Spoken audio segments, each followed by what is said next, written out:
안녕하세요. 범블한 복덕바입니다. 구독과 좋아요, 알림 설정, 회원가입 부탁드리겠습니다.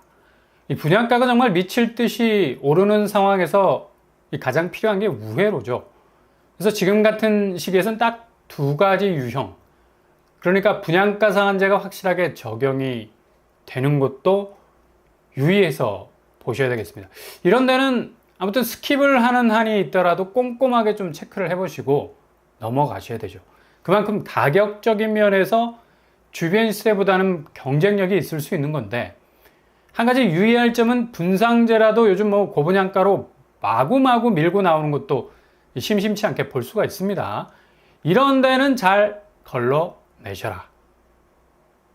지금 상황에선 연말 정말 집값 궤적이 극적으로 꺾일 가능성이 높은 시점이라서 무턱대고 진입을 위한 진입을 하신다면 허리 디스크 나가는 수가 있어요. 그러니 맥킨지 운동 잘 하셔서 평소에 자금 허리 관리 꾸준히 하셔야 되겠습니다. 허리를 굽히는 쪽 반대로 탄력성을 가질 수 있게 해야 하는 건데, 그만큼 늘 자금 관리를 반대의 경우를 놓고 생각하셔야 자금이라는 허리가 나가지 않을 수가 있다는 얘기죠. 이런 맥락에서 분상제 아파트는 우회로를 찾는 수요자들에게는 아주 좋은 대안이 될 수가 있습니다. 일단 가격적인 면에서 초기 비용을 상당 부분 부담할 수 있는 파일을 줄이고 들어간다는 것 자체가, 이전에 뭐 시세 차익으로 아파트 사서 돈 벌었다는 말과 비교가 될 정도로 초기 분양가를 적정선에서 커버 칠 수 있다는 건 그만큼 시세 범퍼를 딱 둘러쌀 수가 있어서 이후 집값 급변기를 이겨낼 수 있는 힘이 될 수가 있기 때문이죠. 그래서 지금 같은 상황에선 분상제 아파트 꼭 체크를 하시고요. 그리고 두 번째 포인트는 바로 무순위 줍줍. 요즘 뭐 쏠쏠하게 많이 나오는 편인데, 여기서 그냥 미분양으로 인해서 쏟아지는 고분양가 고스란히 떠안고 있는 곳들 제끼셔야 되죠. 자칫 서울권이라 해서 무조건 무순위로 진입했다가는 그냥 골로 갈 수 있는, 그대로 이전에 고분양가를 떠안고 가는 상당히 어이없는 상황도 벌어질 수 있기 때문에 항상 예의주시하시면서 이런 유형의 청약들은 그냥 아무 생각 없이 낚싯대 던져 놓는다라고 생각하고 광클릭을 하는 게 속이 편하죠. 그 중에 정말 역대급으로 나오는 무순위들도 있습니다. 전세가가 매매가보다 높아서 내 돈 한 푼도 들이지 않고 진입이 가능하거나 3, 4년 전 분양가로 나와서 초기 분양가가 착한 것들 위주로 들여다보시면 된다는 얘기죠. 그러다가 어느 순간 덜컥 걸리는 수가 있으니까 로또 한다는 심정으로 들여다보시면 되겠습니다. 이렇게 두 가지 방향의 스탠스, 분상제 아파트와 무순위 줍줍, 두 가지 캐릭터를 확실하게 가진 곳들이 오늘 등장하게 됐죠. 이 두 곳은 좀 관심 있게 체크를 해보시는 것이 좋을 듯한데, 먼저 분상제 아파트, 바로 파주운정 제일풍경채 GTX-A가 올해 12월에 개통이 되죠. 그래서 파주가 이 검단 신도시만큼의 관심을 받고 있기는 한데, 연말 집값 분위기에 따라서 B역세 아파트들은 나락갈 가능성이 아주 높습니다. 그래서 광역교통망 5분에서 10분 거리에 있는 입지라면 한번 고려해 볼 만도 하고, 아마도 분상제 단지로서는 파주운정에서 광역교통망 도보권 마지막 단지가 될 가능성 아주 높아졌고요. 그만큼 입지적으로는 괜찮은 것으로 보이는데, 문제는 분양가죠. 30평대가 4억 8천, 74제곱이 뭐 이 정도 수준으로 나왔고, 84제곱은 5억 5천 수준, 딱 1억 정도가 오른 수위를 보이고 있어요.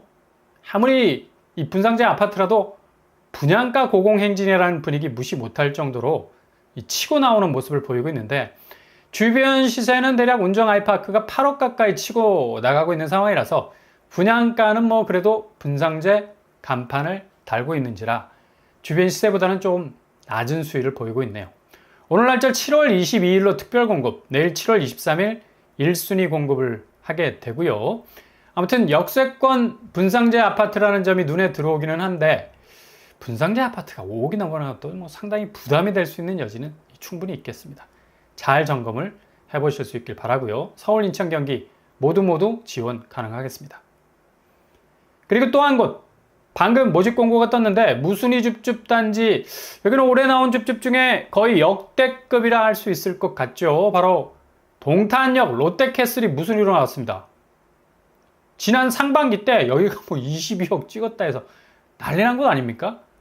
서울 상급지를 능가할 수 있겠다라는 말들이 난무할 정도로 분위기가 심상치가 않았는데, 현재로서는 그렇게 올라간 궤적에서 다시 내려오고 있는 식어가는 모습은 연출을 하고 있어요. 근데 여기에서 무순위 집중이 나왔어요. 의외죠. 전체 5세대 정도, 무순위 치고는 꽤 많은 물량이 나온 것으로 보입니다. 평면 타입도 65, 84, 102제곱까지 아주 다양하게 나왔는데, 일단 제일 급 관심은 분양가죠. 역대급이라는 말을 붙여도 전혀 어색하지 않을 정도로 초기 분양가 간판을 이마에 그대로 붙이고 나왔어요. 별이 5개. 65제곱이 3억 6천, 그리고 84제곱이 4억 7천, 게다가 102제곱은 5억 7천 선으로 나왔습니다. 특공과 일반 공평하게 나뉘어서 물량이 나왔고, 그리고 84제곱에서도 한 세대가 더 나왔죠. 여기도 분양가가 4억 8천 정도 되는 거고, 아무튼 동탄역 롯데캐슬은 전체 규모가 940세대, 거의 동탄역과 붙어있는 입지를 가진 주상복합 형태의 대단지인데 3, 4억대로 무순위가 나왔다는 건 정말 2024년 역대급 무순위가 아닌가 생각을 해볼 수 있겠습니다. 그렇다면 자체 시세가 어느 정도 되길래 역대급인가? 일단 34평, 그러니까 84제곱 기준으로 볼 때 최근에 거래된 매매가가 14억 5천입니다. 호가는 16억 7천까지 올라섰어요. 아무튼 요즘 호가는 미친 듯이 뽐뿌질을 하는데, 이거 다 이후에 그냥 거품 덩어리로 전락할 가능성 높은 게, 지금 집주인들만 가격에 공기를 주입하고 있는 건데, 그렇게 빵빵하게 타이어에 공기 주입해 놓고선 기다리면 뭐해? 그걸 드라이브 해줄 수 있는 사람이 없는데, 타이어 압에만 신경 쓴 채 막상 그 차 사줄 사람이 없다는 얘기죠. 이게 지금 호가 시장의 가장 큰 문제라는 얘기입니다. 아무튼 동탄역 롯데캐슬은 호가로 따지자면 분양가가 시세보다 12억이 싸게 나왔고, 매매가로 따져도 시세보다 10억이 싸게 나왔다는 얘기예요. 이 정도면 충분히 역대급 무순위가 될 수 있을 겁니다. 그러나 분양가가 4억 8천 정도 되면 좀 부담스러운 부분도 있을 수가 있어요. 대출 받아야 하는 것도 있고, 금리 때문에 자유롭지 못한 부분이 많은데, 동탄역 롯데캐슬은 내 돈 한 푼도 들이지 않을 수 있는 전세 보증금 활용이 가능한 것입니다. 일단 자체 전세 시세 들여다보면 84제곱 기준으로 6억 8천 정도 합니다. 분양가에 비해서 전세가가 훨씬 높은 편이죠. 거의 2억 정도 높으니까. 당첨되고 빨리 세입자 드리려면 전세가 낮춰야 되는데, 분양가 수준에서 까이지 않고 전세가가 분양가보다 2억 정도 높으니까 이 수준까지 낮춰도 세입자 구하기는 아주 수월해질 수 있는 부분이 있다는 얘기죠. 그러니 당첨 이후에 자금 때문에 그로 인한 대출 문제로 좋은 일이 생겼지만 극도의 스트레스 받을 수 있는 여지를 확 줄일 수 있다는 얘기죠. 문제는 물론 당첨이 돼야 된다는 얘기인데, 무순위는 간단하게 생각하시라. 10만 명이 모이든 100만 명이 모이든 당첨이 되거나 말거나 확률은 50대 50입니다. 그냥 그렇게 낚시한다 생각하고 접근하신다면 훨씬 마음이 편하게 접근이 가능할 수 있다는 얘기죠. 다른 평수도 27평이 12억 정도 하고 분양가는 3억, 게다가 41평도 22억 호가에 비하면 분양가가 5억 7천 정도 되니까 자체 시세와 벌어지는 갭이 어마무시할 것 같네요. 아무튼 두 유형으로 나온 무순위 동탄역 롯데캐슬 4세대로 나온 곳은 일반 특공으로 진행이 되고 계약 취소 주택들입니다. 그리고 한 세대로 나온 곳은 일반으로 진행이 되고 사후 무순위라는 것 인지하시고 잘 들여다보시는 것이 좋을 듯 합니다. 아무튼 접수 일자는 7월 29일자로 되어 있으니까 체크 잘 해보시고요. 다음 주 월요일이니까 일주일 정도의 시간이 있는 듯 합니다. 우회로를 찾는 분들이라면 이 정도면 역대급 무순위일 수 있기 때문에 광클릭을 해도 손해볼 거 없죠. 일단 선당 후공, 당첨 이후에 포기를 해도 하등의 페널티가 없으니까. 근데 여기 당첨되고 포기할 사람 있겠습니까? 규제사항은 아주 클리어한 편이죠. 비규제 지역에 해당되고 재당첨 제한 없고 전매 제한이 3년이라는 점 유의하시고요. 거주 의무 기간도 없어서 전세 바로 줄 수 있는 장점이 있고, 당연히 분상제 아파트니까 이 정도 가격에 나올 수 있는 무순위 집중인 거고. 아무튼 지금 무순위를 통해서라도 경기권 아파트 보면 정말 호가에 무진장 공을 들이는 모습 볼 수가 있습니다. 정신없이 집주인들 물 들어올 때 노젓자는 식으로 호가를 끌어올리는데, 당장 연말로 가면서 수요가 급감할 가능성 높아서 지금 호가 올리는 건 정말 상투를 잡을 수 있게 되는 가능성 높은 거고, 자칫 급한 마음에 서둘자라는 인식이 확대되다가 최근 7월 중순 넘어서면서 현장 분위기는 급속도로 식어가고 있죠. 매도세가 워낙에 강하게 호가를 밀어 올리니까 매수세가 뭐 아예 질색을 할 수밖에 없는 거죠. 아무리 서울 집값이 상승세 궤적을 타고 있다 하지만 실제로 이렇게 오르고 있는 집을 살 만한 사람은 거의 없는 거나 마찬가지죠. 왜? 금리 불안 요소가 먹구름이 잔뜩 끼어 있는데 무슨 재주로 이걸 스스로 해결할 수 있는 해법을 마련할 수 있겠습니까? 없다는 거죠. 트럼프가 재집권에 만약 성공하게 되면 금융시장 상당히 큰 변곡점 맞이하게 될 겁니다.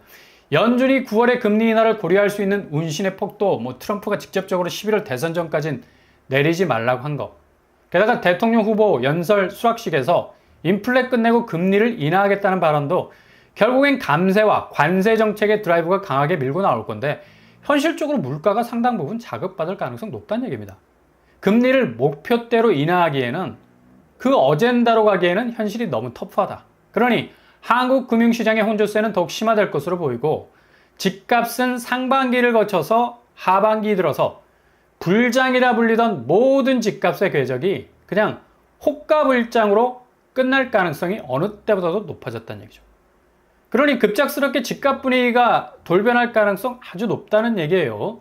지금 서울 집값은 알량한 지표 몇 개로 전체 부동산이 움직이는 것처럼 보이지만 실제 거래 현장은 일주일 단위로 요사이 뭐 날씨 변하는 것처럼 급변하고 있다는 사실도 예의주시하셔야 되고요. 딱 두 가지. 매도세가 지금 호가만 열심히 띄우는 호가 불장으로 흐르고 있다.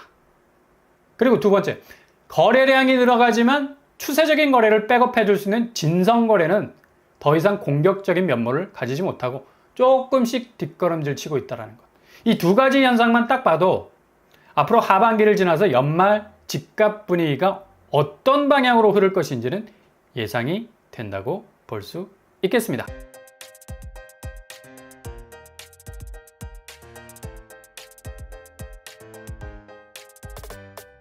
오늘의 부동산 캐릭터처 분양가 상한제 아파트 그리고 역대급 무순위 줍줍이 쏟아진 이번 주 첫 주의 시작을 알리는 한 주간이 될 수가 있겠네요. 휴가 기간이 겹쳐 있어도 부동산 시장은 시장 자체의 움직임, 그러니까 돈줄을 잡으려는 수요가 여전히 팽배한 상태지만 불장이라는 말이 어색할 만큼 지금 호가 불장만 무성해지고 실제 진성 거래는 움츠려들고 있죠. 이유는 집값을 너무 과도하게 올리기 때문에. 결국 내리꽂힐 수밖에 없는 구도로 가게 될 것 같고 미국의 대변화가 가져올 연말의 분위기 무시 못할 거고요. 틈틈이 분상제, 무순위 줍줍도 잘 체크를 해보시고 점검해 보실 수 있길 바랍니다. 오늘도 응원합니다. 항상 여러분의 길이 꽃그림만 되실 수 있길 바랍니다. 이상 로펌프 한복덕발 마치겠습니다. 구독과 좋아요 부탁드립니다. 감사합니다.